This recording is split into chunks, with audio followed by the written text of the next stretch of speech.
You ask Tiger to solve. This deals with linear equations with one unknown. The final result is t equals 3 over 2. Let's solve it step by step. Group all constants on the right side of the equation. Add 3 to both sides.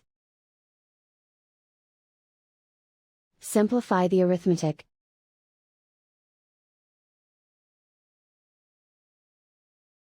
Isolate the t. Divide both sides by 8. Simplify the fraction. Find the greatest common factor of the numerator and denominator. Factor out and cancel the greatest common factor. And so the final result is t equals 3 over 2.